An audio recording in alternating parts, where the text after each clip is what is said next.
Hello everyone, welcome to OT Academy's webinar series. My name is Merlin Rothfeld and thank you for joining us today. As 2018 comes to a close, many things have happened over this year and there's been some pretty major ones that have caused these markets to have some extra volatility. Today we're going to talk about not 2018, maybe a little sprinkling of 2018, but really focus more on 2019. Now, we're going to focus on the top 4 impacts that are going to be, or investment impact for 2019. And we did this last year. And we really brought up these 4 key points. And I want to kind of briefly touch on those, revisit, if you will, gloat maybe a little bit about them, and then we'll talk about 2019. So here you can see kind of the 4 we talked about in 2018. One of the major ones was talking about cryptocurrencies. And we have seen in 2018 an unbelievable decline in the value of almost all cryptocurrencies, going from an $850 billion market cap to right now just barely over $100 billion market, sorry, $100 billion market cap. Now, a lot of this has to do with technology and infrastructure problems and lack of confidence, but bottom line is, we said it's going to be a major issue in 2018. Didn't realize it was going to be this much of a down issue. Nonetheless, there it is. Another area we talked about in 2018 was the tax rate and how there was all this talk from our politicians about how they were going to really cut our taxes and give us more money to spend, et cetera, et cetera. At that time, we were looking at 35% is what the U.S. basic tax rate was. Now, they were proposing to go to 15, and we would kind of sifted through a bunch of stuff and said, you know what, it looks like 21 is going to be that target, which would put us in line with the Slavic Republic. We are, in fact, at 21. That's where we ended up with, and that one came through. We don't know if that money is going to impact our markets directly. Haven't seen much of an impact yet, but we'll have to wait and see how it all pans out. We do know it certainly helped the equity markets and people who own shares of stock, as most of that went into share buybacks. So those 4, which we looked at, number 1 was cryptocurrencies, number 2 was interest rates. 3 and 4 are actually very, very relevant to today. So what we want to do is reshuffle this deck and look at 2019. Now, 2 of these will be similar, 2 will be very different. Now, let's start with one that was similar from 2018, and that's our political landscape. Of course, we always know that there are certain aspects of politics that steer the market, steer a specific segment of the economy, but this time in 2019, there are some major ones. So we wanted to start off with grouping them into kind of 3 big clusters. Number 1, and probably one of the more contentious issues, is going to be immigration issues. Now, when we talk about immigration issues, right now we just recently saw a fantastic meeting with the president, with the Democrats as well, talking about the border wall. Now, I chose this image specifically because I do think that it's an interesting one. I do think that it shows a fragmentation of the United States. It's starting to, I'm not going to say polarize, but it's starting to break up the people of the United States, and looking at another individual who would be American also and saying, I don't like your viewpoints on immigration or something. So it's starting to fragment America a little bit. I think you guys can see that just in day-to-day conversations, or even looking at things like Facebook. You can see enemies being made of friends over political issues. Border wall is a major one of those, and we'll see how this one moves going forward.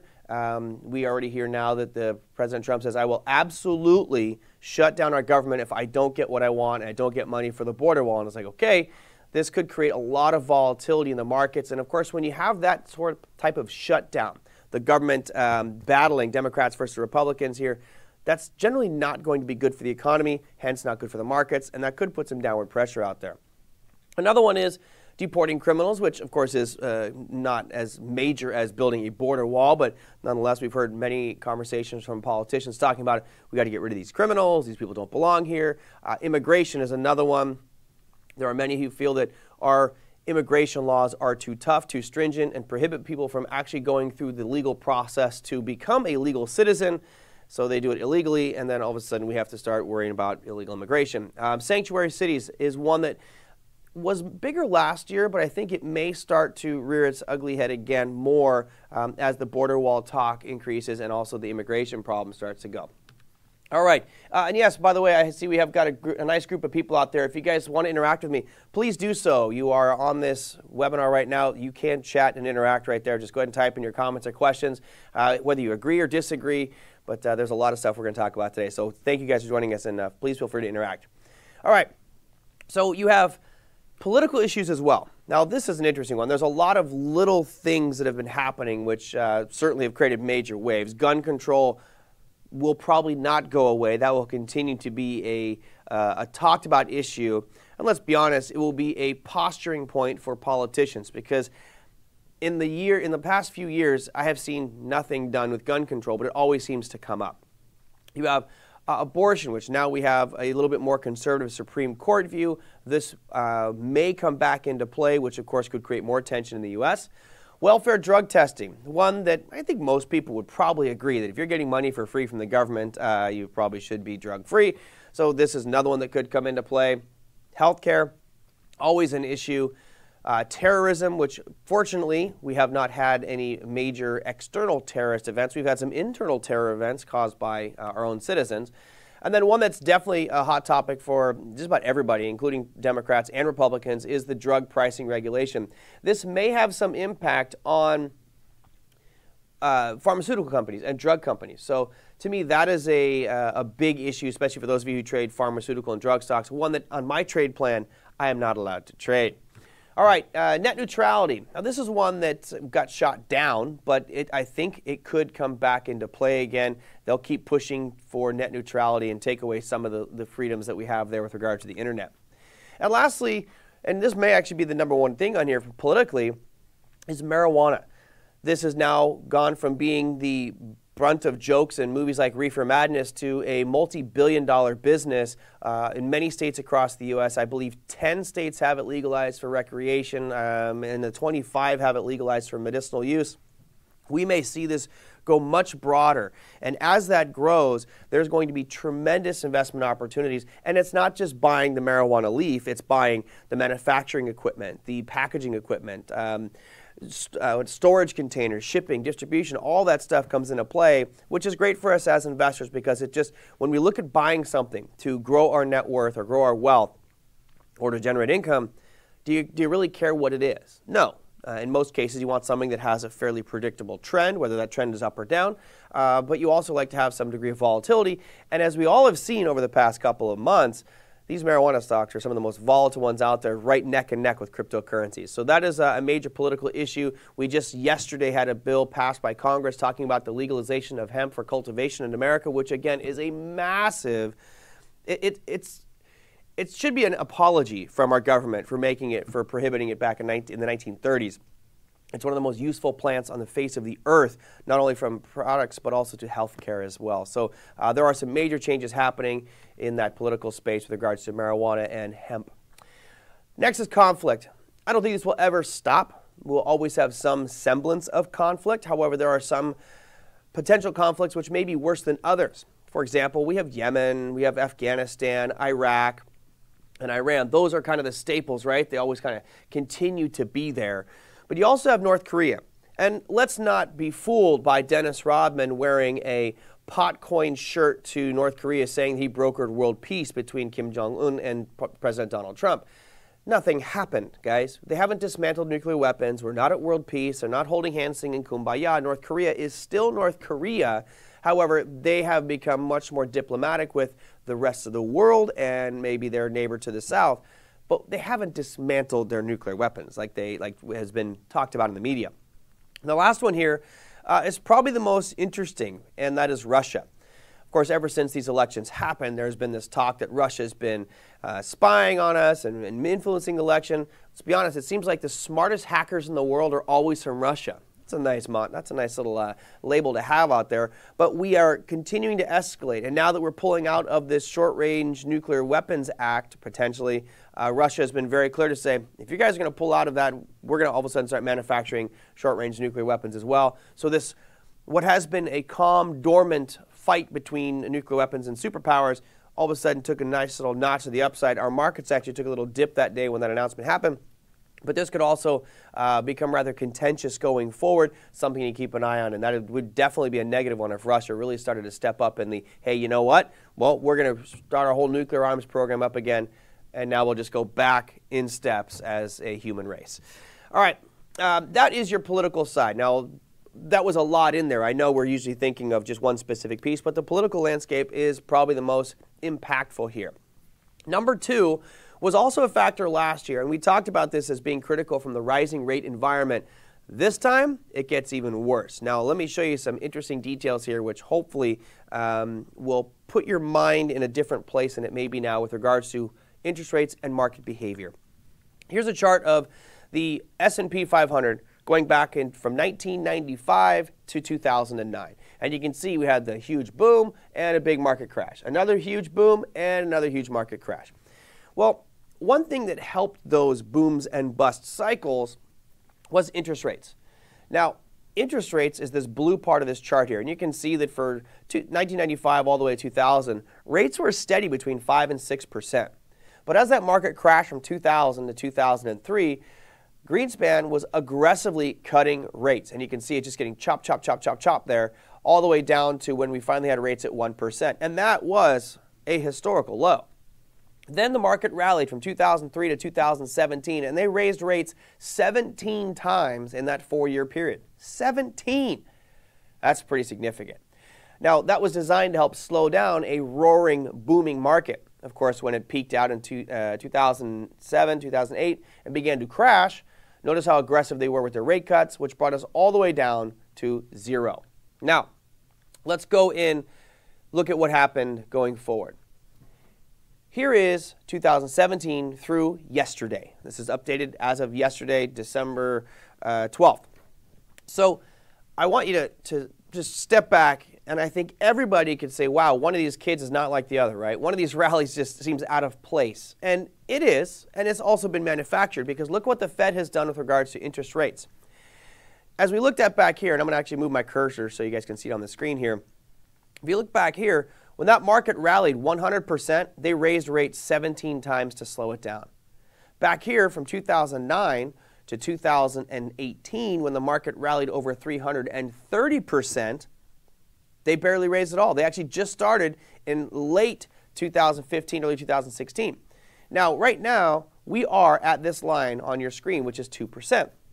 Now, historically, it's still relatively low. So don't think that this is going to put the brakes on the market yet, right? You can see back in 2004 over here, we were up at over 5%. We were at 5.25%, and then they stopped raising rates, and the market slowly took a dive. So just think of the rising rate environments as somebody slowly tapping on the brake pedal, right? That's all that's happening. Now, it's going to start to slow things down, but at 2%, we shouldn't be too worried. What we should be worried about is this. Now, this is an animated yield curve, and I'm showing you back from 2005 just to show you what a normal yield curve would look like. On the left-hand side, you can see different maturities. You have 3-month, 2-year, 5, 7, 10-year, 20-year, and 30-year bonds. And right here, it goes flat. That was in the middle of 2016. Now, notice it was flat in 2016, and then it went inverted in late 2006. And in late 2006 to early 2007, it kept flip-flopping between flat and inverted. And then all of a sudden, our markets fell apart, and this yield curve went aggressively inverted. So that inverted led us to one of the bigger recessions we've had. Now, all of a sudden, what I want you to notice on that left-hand side is the 3-month all of a sudden gets stuck at 0. And that's where we were for the better part of 6 years. We stayed there. So this is what you call a normal yield curve, where everything looks fine, it looks all right, the short-term maturities are very low, the long-term maturities are higher. Now, I jumped forward to 2016 because this is when rates started to rise. So pay attention to the chart on the left-hand side of your screen where you see that little red line is starting to move up on the y-axis.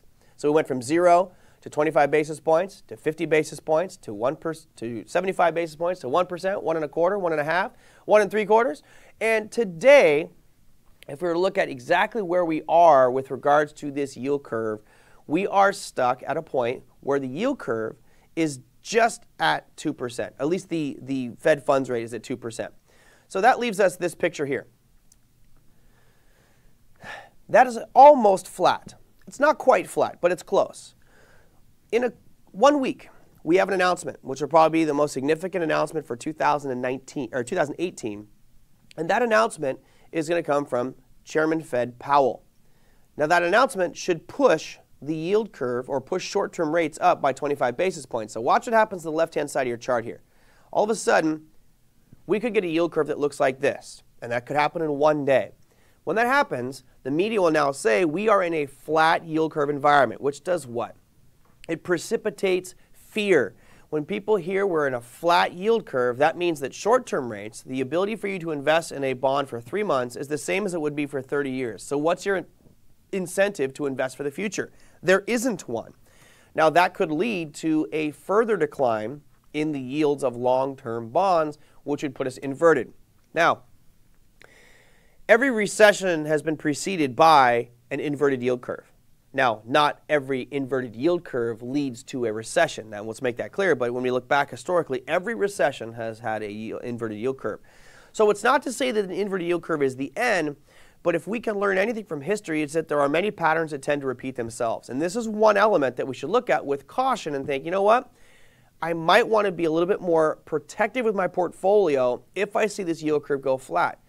We don't have to go to all cash. We don't have to freak out and leave the markets altogether, but let's just be attentive because it could be very teetering on the edge of going inverted. Now, when it does, and if it does go inverted, the media will now say we have an inverted yield curve, which does what?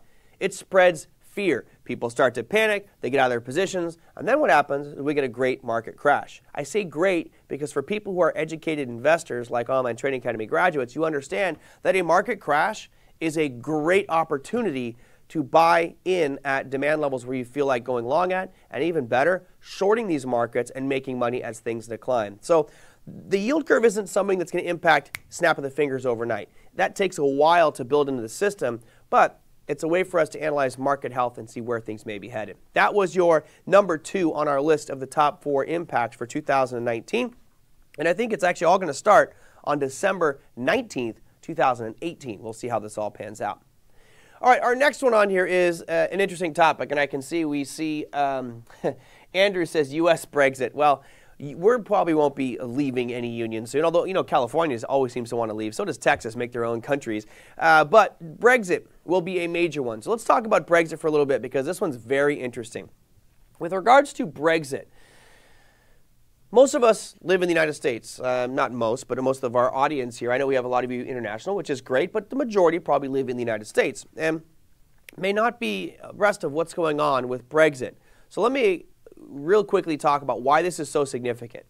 I lived over in Italy from 2001 to 2006, and to me it was an amazing experience to see these countries work together because prior to that I had to have my lira, and then when I went to Germany I had to switch that for my marks, and I would go to Greece, I'd have to convert that to drachma. Now all of a sudden you have one currency where it's so easy to go from border to border to border, no checkpoints. You used to have to go through checkpoints at each of these border stops. Now it's pretty much just, all right, go through, maybe pay a toll.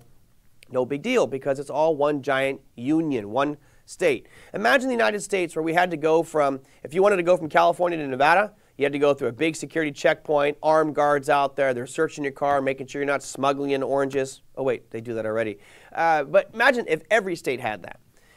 That's kind of what's happening with Brexit. And let's say that Nevada decided to leave the United States and go on their own. All of a sudden, they're their own country. So something is different with regards to taxation, immigration, jobs, all that stuff changes. So let's take a look at what this all means for the EU.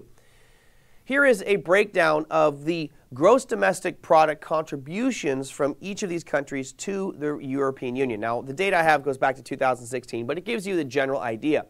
It may be kind of hard to read, but number 1 up there is Germany at 21.1%. So really the fulcrum of the European Union, the one that makes it all happen, that's going to be Germany. Number 2 is the UK. And they're at 16% of the GDP of the entire EU comes from the UK. Then you have France at 15, Italy at 11, Spain at 7.5, et cetera, et cetera, et cetera. And of course, you could count Malta down there at 0.1%. The point I want to make here is you already have countries who have had issues with the EU and talked about leaving. Italy, which is 11.3% of the GDP. You have had Portugal, which wouldn't be that big of an impact, right, because it's only 1.2%. You've had Greece, which is also 1.2%. So there's countries in here which, if they left, wouldn't have a significant impact. Of course, there are some which are fundamental to the stability, in my opinion, to the European Union, one of those being the United Kingdom. Now, why is this so important? Well, first off, take a peek at how big and vast the European Union is. There are a ton of countries in here. some that I have visited and love, some I actually are on the list to go visit.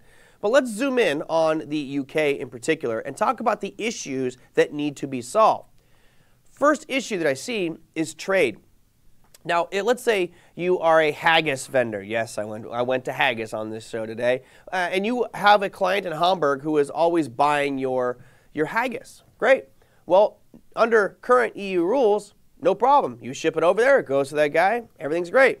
But now, if they can't resolve this, remember, if the UK leaves it, they're going back to a separate country that's not involved with the EU rules. So they now have a different set of rules to follow. So how does that work with trade? Are they going to have major major customs issues? So every shipment of haggis now gets delayed because it has to go through a control point, has to meet certain standards. These all need to be defined, and they haven't done that yet. Immigration. Let's say I work in Munich, and I got a job in Cardiff, and I want to go work for this brokerage firm. It used to be, as a European Union citizen, I just take my passport, and I go to Cardiff, and I live there. No problem. But now, there is going to have to be an immigration process. I have to probably go to a review board, have to send in all my reasons why I want to come in there, and all of a sudden it goes from something that was very simple and helped kind of free border crossings to a challenge. We don't know yet how that's all going to pan out, and as we've seen recently with Theresa May's bill for Brexit or initiative for Brexit, it's contentious and people are not agreeing. And let's be honest, no, they won't all agree. What about travel? If you've flown in between the EU countries, which I have done extensively, you just walk right through, no problem. Now, if you're traveling and you are going from, let's say, Stockholm, Sweden to Aberdeen, well, you may have to go through a whole different process and go through a different immigration checkpoint. It won't be as easy. Now, this is just a simple inconvenience, but it's something that, again, needs to be worked out, and this is all one giant unknown. Borders as well become an issue. You see here there's a border between Northern and Southern Ireland where they're talking about the potential to have to set up military checkpoints with guard towers and guns, and it looks like, Checkpoint Charlie going back into the Stone Ages, I'll call it. Not really Stone Ages, but old military days. There's talks about putting up this big wall because they're now under two completely different sets of rules, and talking about one, if you go overcross, you may not be able to get back. This is a major issue for these individuals that live in that area. Of course, Theresa May has said that it's not going to be an issue. They're trying to backstop it. Again, we haven't defined if that is how it's going to be resolved. So these are four major issues that we don't see being solved yet. Another one will be tariffs, right? We are in the midst of a trade war with China and the rest of the world as the United States. But they didn't have an issue with the EU. If I was in Paris and I was sending a product or goods or service to Edinburgh, for example, well, I would just do that because you're technically part of my own country.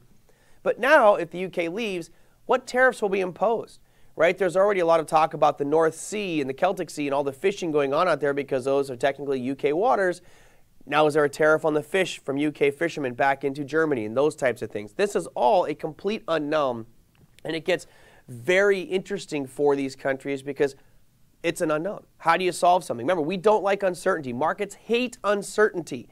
And if there's uncertainty on all of these issues pertaining to a country, what do you think that's going to do to the British pound? It's probably going to hurt it. What do you think it's going to do for the euro? It's probably going to hurt it. So not only does it impact the currency side of things, but you could see a lot of businesses that might do business regularly. Let's say you can identify a business in the UK, or in the UK that does a lot of business with mainland Europe. They're going to be significantly impacted, and again, the unknown factor. So that would give a bearish sentiment and bias towards that pound and to the euro because of that EU. Andrew says, no more inward investment into the UK either due to export tariffs. Correct. There's that. There's also the rules may change on investments with the UK. So it's like you have this book of rules that everyone's like, okay, great. I can go to any country in the EU that follows a set of rules, and I know what I'm dealing with. All of a sudden, I'm dealing with the UK. I don't know what those rules are. They may be completely different. And here's the most interesting point. And I'm not an expert on this, so some of you might want to fact check me. But if they do not come up with an agreement with the EU, I'm talking the UK and the EU, if they don't come up with an agreement by March 29th, then all of a sudden they go through, I believe it's the World Trade Organization's rules, which really do make it strict for travel, for borders, for tariffs. There are certain requirements that they're going to have to do in coordination with the European Union on all borders. So it makes it a complete mess. So, of course, they're going to scramble to get that done by March 29th. But judging by the lack of participation between them, I don't see that happening. All right. Last one on here, probably the most interesting one for us as Americans, is the trade war. Well, there's no trade war. Yeah, there is. And it could get much worse. I'm going to explain a couple things here. I believe there's some misconceptions about how this all works. But right now, as you can see here, we've got a big trade war going on between U.S. and China. So let's real quickly take a look at the history of all of this just to show you what's going on. On the top, I have U.S. tariffs on Chinese imports, and at the bottom, we have Chinese tariffs on U.S. imports. So we go back to March 23rd of 2018, and President Trump said, $3 billion worth of tariffs on your goods and services. China went, excuse me? A week later, they tacked on $3 billion. Of course, as we like to do, we postured and said, well, we're going to propose another $46 billion worth of tariffs. They said, okay, how about 50? We said, how about 100? How about 150? Well, we'll add another 50 on, China says, on June 15th, right, the same day. Then all of a sudden, June 18th, we're like, well, we're going to do $200 billion worth of tariffs on it.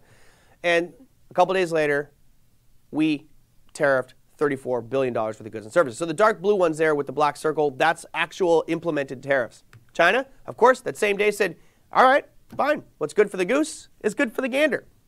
Now, keep in mind, if you look at the overall picture here, China and the U.S. have implemented this same amount of tariffs. It's $37 billion on goods and services. So we're even, right? Well, we're not even. Because take a peek at this one. This shows you the total U.S. imports from China. So basically the U.S. imports from China $506 billion worth of goods and services. But the U.S. exports to China only $130. So we're even right now at $37 billion worth of tariffs. Who's that going to hurt most? It's going to hurt the U.S. most because $37 billion is a much greater percentage of $130 billion than it is $506 billion. So kind of interesting to see the way this is panning out. U.S., it's getting contentious, let's put it that way. Of course, we heard a week ago, which created some great market movements, that it was a 90-day reprieve on all this, and I don't buy it. All right. Why is this so important? Let's look at it from an economics perspective. A lot of you, and some of you in this room right now, may feel this way. We have been at a disadvantage, right? We don't tax their goods as much as they tax our goods. Therefore, they have a competitive advantage. And you're right, to a point. There's also a belief system that says if you want to be the biggest, baddest kid on the block, you have to make some concessions. You have to give up a little bit. And I believe that's what the U.S. has done for a long time.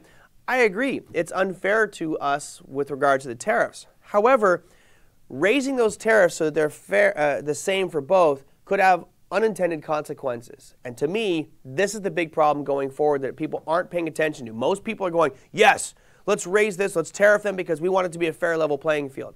Here's how it's going to impact us.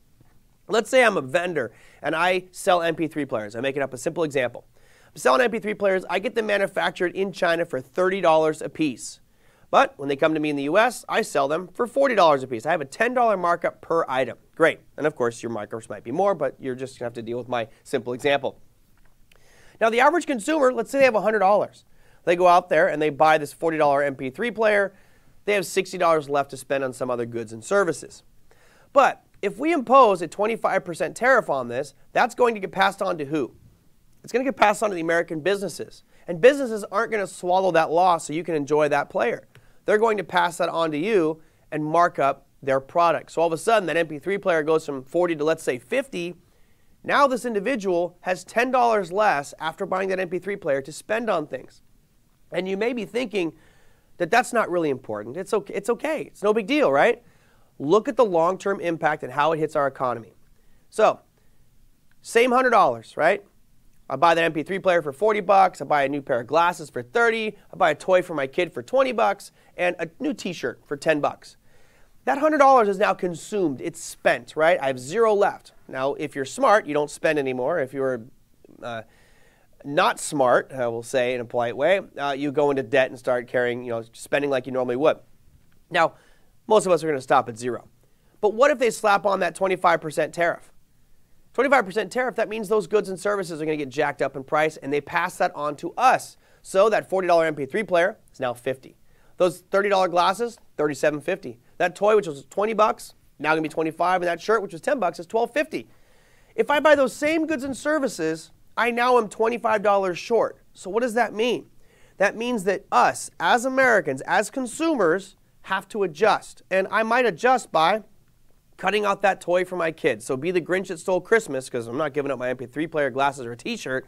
But now I am living within my means at $100, but I can spend less. There's less money for me to purchase goods and services. And as we know, our economy is completely driven off of consumption. So if we have less money to buy things with, what do you think will happen? Well, let me draw an illustration for you to help drive that one home. So here you have an individual who's got less spending, right? Let's say it's just $25 less out of 100 because that 25% tariff. What that means is companies out there that are doing business will all of a sudden start to feel the pinch, and retail sales will start to decline. If retail sales decline, then all of a sudden what happens? You have revenues and profits start to decline and may even go negative. When that happens, what do companies do? Well, they start to do layoffs and they start to let employees go because we don't have the sales to pay your salary, because all of a sudden we're being hit because of lower retail sales and lower profits. And what happens from that point? From that point, the cycle continues until there is some equilibrium point found. What that means is we could see much greater downward pressure in our economic data, which would impact all of the financial markets and could lead us into a much more negative, bearish position. Now, those are your top four. Of course, there's a lot of other stuff out there, but this is something that, in talking to a lot of my colleagues and other traders out there, we felt these are kind of the four biggest pieces out there. Now, there isn't one standardized way to capitalize on any of these positively or negatively impacting elements. It's really about having that plan in place. So one of the things we talk about in our classes at Online Trading Academy and OT Academy is positioning yourself to put yourself in that right position. If this market does go recessionary, if all of a sudden we see interest rates start to invert that yield curve, or political issues start to create more negativity in the marketplace, causing a sell-off, what are you going to do? Are you going to sit there and pretend like it's still that big bull market rally we've experienced for the past 9 years? I hope not. I hope we're more proactive and can look at these elements and say, all right, this could be that point where we get a long overdue correction. And maybe the market does sell off 20%, 30%, 40%. I don't think we're going to get down to that 50% mark, but you never know. In 2008, I didn't think we were going to drop as much as we did, but we did. I also did capitalize on that downward move in 2008 because I was smart enough to realize that this was happening. And I saw that writing on the wall. Actually, for me, it had to do with market price. It was actually a definition of a bull market. What that means is 20% off the all-time high is a point where we kept bouncing in 2008. And as soon as we broke that mark and went below 20% decline, we crashed big time. So hopefully this has been a little bit of an eye-opener for you. I hope that you guys all enjoyed this session out there today. I know it was just kind of 4 quick hit items, but there's a lot of information in there.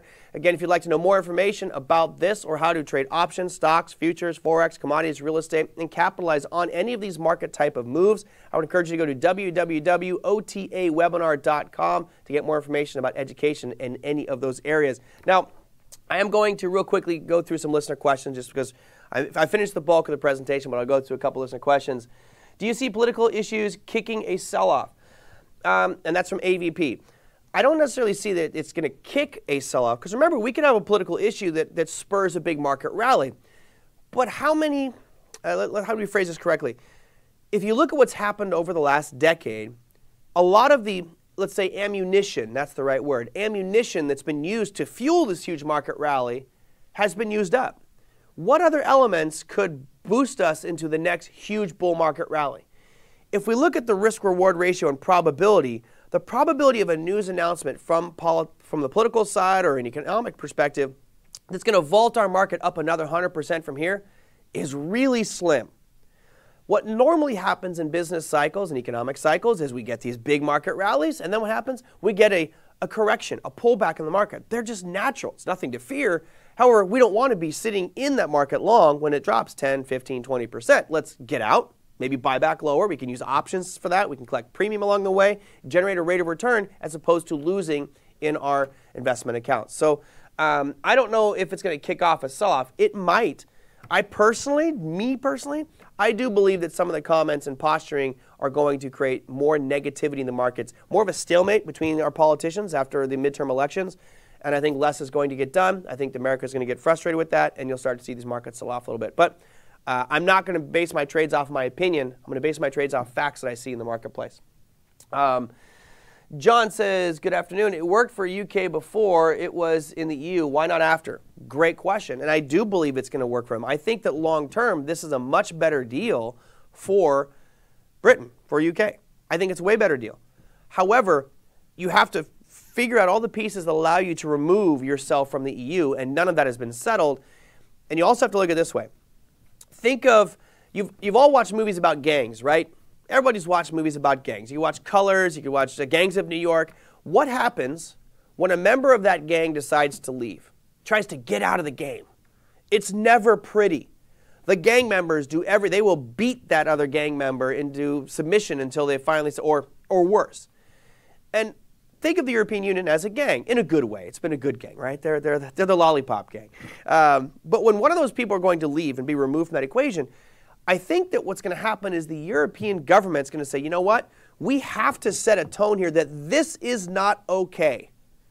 You joined our party. You can't leave without us having some animosity, putting up some barriers to entry, taxing your goods and services, making it harder for your workers to come to the EU. We're going to make that hard because we don't want Italy, Portugal, France, Germany, or any other countries to leave.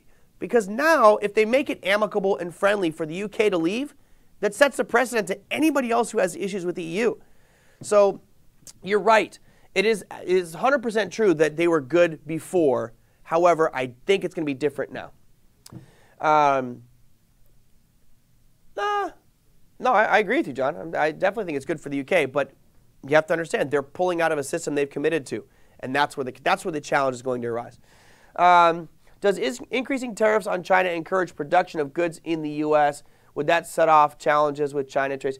Yes, in theory it would. However, you look at the cost to produce goods in China. Even with the tariffs, it's still cheaper than manufacturing stuff in the United States on many fronts. I'll give you an example. I make costumes. It's one of the things I really enjoy doing. And for Halloween, I made a full suit out of mirror. To buy 1/8-inch plexiglass mirror in the United States, an 8-foot by 4-foot sheet of plexiglass mirror would have cost me $480. I have 5 sheets of plexiglass mirror cut into squares that I wanted, sent to me after everything for $180. So I could get 6 sheets of plexiglass mirror, laser cut perfectly the way that I want, where I can't even buy 1 sheet that I have to cut myself in the US. That's with tariffs. That's with all the shipping and everything. So, yes, you're right, it could bring some jobs back. I think on the whole, it's not going to really have much of an impact. So I personally think that it's going to hurt the U.S. economy for a while before the dust finally settles on these tariffs. All right. Theresa May is going to get Brexit tattooed on her knuckles. That could very be. All right, guys, that will do it for today. Thank you so much for joining us. Again, if you'd like to know more, go to otwebinar.com, and I'm sure we'll see you guys around at Power Trading Radio or in our classes at Online Trading Academy. Until then, thank you, everybody. We'll see you next time.